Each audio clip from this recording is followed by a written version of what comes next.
walaupun ada laluan tu rasanya lebih mudah untuk kita menawarkan diri, tak macam dulu dia orang akan select ikut mungkin kroni ke ataupun ikut kabel ke kan, ataupun siapa yang lebih rapat dengan pimpinan ke, tapi sekarang ni dia offer macam tu kan, lebih mudah lagi lah kan untuk mungkin macam saya ni ahli-ahli yang dah masuk ahli untuk menawarkan diri. Tapi saya rasa mungkin tengok kepada calon-calon bersama di negeri Johor tu, rasanya alamak dia punya biodata tu hebat-hebat, rasanya macam kecil sangatlah kita ni. Tak payahlah pernah tawarkan diri nak bertanding, bagilah orang lain kot. Cuma kita kan contribute, kita apa kata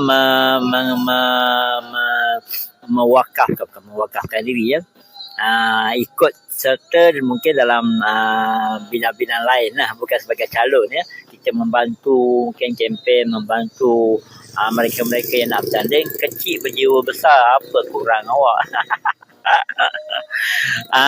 Ada jiwa tapi rasa macam kalau kita submit kita punya biodata tu, nanti dia kata ini orang apa kan, tapi kalau ikut jiwa tu memang dah ada jiwa lah.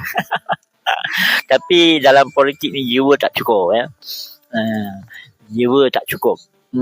Dia perlu ada juga package yang lain tu ya. Mungkin dari segi ini kan ini mungkin yang antara lah kot kan, kita tampil live ni pun latihan untuk bercakap. Kita tengok calon-calon yang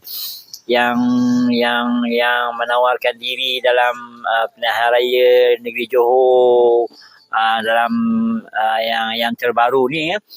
Kita tengok ramai je yang tak berapa boleh nak bercakap kan. Tapi kita maklumlah kan, mereka itu adalah muka-muka baru ataupun yang belum pernah join politik dan sebagainya. Tapi samalah macam saya pun juga baru, tak pernah pun masuk bertanding mana-mana pun ya. Tak pernah juga naik pentas untuk berceramah dan sebagainya. Walaupun masuk jadi ahli, tapi